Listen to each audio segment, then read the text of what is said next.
केंद्राच्या E20 इंधन धोरणाआड आम आदमी पार्टी आक्रमक झाली असून आपचे राष्ट्रीय संयोजक अरविंद केजरीवाल हांनी मंगळारा 4 ऑगस्ट 2026 दिसा दनपारा 12 वाजता प्रधानमंत्री नरेंद्र मोदी हांच्या निवासस्थानाचेर मोर्चा भरपाची घोषणा केली आहे.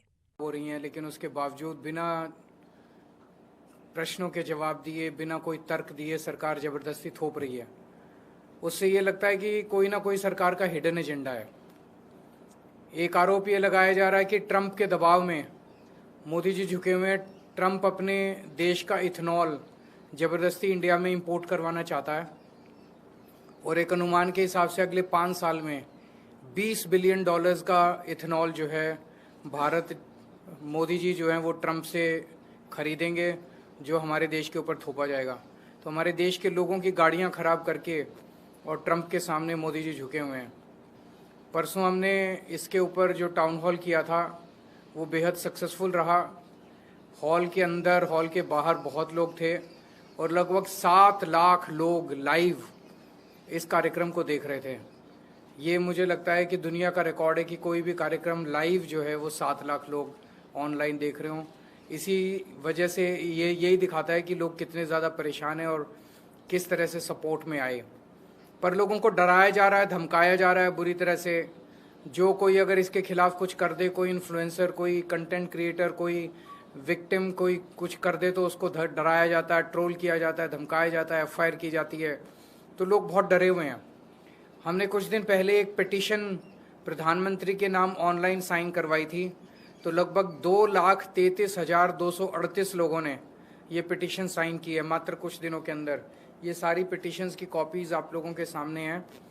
तो कल प्रधानमंत्री जी को ये पिटीशन सौंपने के लिए मैं 100 लोगों के साथ 12 बजे अपने दफ्तर से यहाँ से निकलूँगा प्रधानमंत्री जी के घर की तरफ. और ये पिटीशंस हम चाहते हैं कि पर्सनली उनको हैंड ओवर करके आएँ और उनसे चर्चा करें कि कैसे इथेनॉल जो है वो गलत है और लोग किस तरह से परेशान हैं. मैंने चिट्ठी लिख के भी उनसे समय मांगा था लगभग 1 महीना पहले, लेकिन उनका उसके ऊपर कोई जवाब नहीं आया. तो अब ये कल हम पर्सनली लेके जाएंगे और हम उम्मीद करते हैं कि प्रधानमंत्री जी मिलके हमारे बात सुनेंगे. अगर आपके कोई प्रश्न है तो. कौन होंगे आपकी पार्टी के वजह से या अलग-अलग? कुछ लोग, सब विक्टिम्स होंगे. कुछ पार्टी के भी हो सकते हैं, कुछ पार्टी के बाहर के भी हो सकते हैं, पर ये पार्टी का कार्यक्रम नहीं है.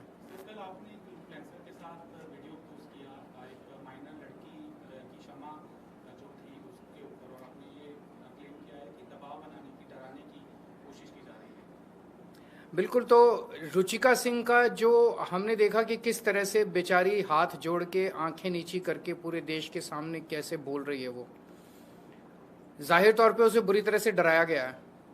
तो एक तरफ तो प्रधानमंत्री जी आके कहते हैं कि बच्चों मैंने आपको माफ़ कर दिया, और दूसरी तरफ प्रधानमंत्री जी इस तरह से एक छोटी सी बच्ची को, 15 साल की बच्ची को अपनी पूरी ताकत लगा के झुका देते हैं, उससे माफ़ी मंगवाते हैं पूरे देश के सामने और उसका वीडियो जारी कराते हैं.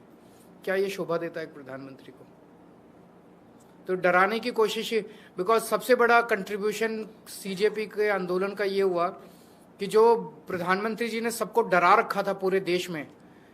कोई कुछ बोलता था उसके पीछे ट्रोल छोड़ देते थे, धमकियां देते थे, गंदी गंदी गालियां देते थे, गंदी गंदी धमकियां देते थे, एफआईआर कर देते थे, गिरफ्तार करा लेते थे.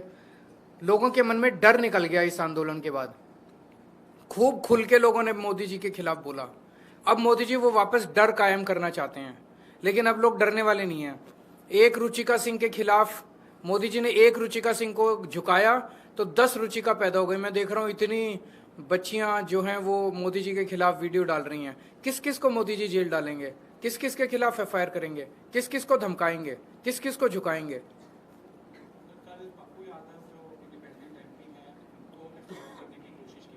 उनको हमला करने की उनके ऊपर कोशिश हुई है.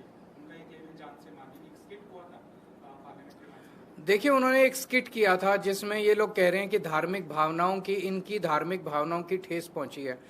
मैं उनसे, प्रधानमंत्री जी से ये पूछना चाहता हूं कि चंदा चोरी हो गई, भगवान राम के मंदिर से में इतना बड़ा घोटाला हो गया, रामचंद्र जी की पादुका चोरी हो गई, उनका मुकुट चोरी हो गया, उनकी सारी चीजें चोरी हो गई. उससे तुम्हारी भावना वो नहीं हुई? उससे तुम लोगों की भावना खराब वो नहीं, आहत नहीं हुई? तुम लोगों, मतलब खुलेआम घूम रहे हैं उनके चोर, वो चोरों को पकड़ के जेल में नहीं डालेंगे। उसी तरह से नितिन नवीन जी के कार्यक्रम के अंदर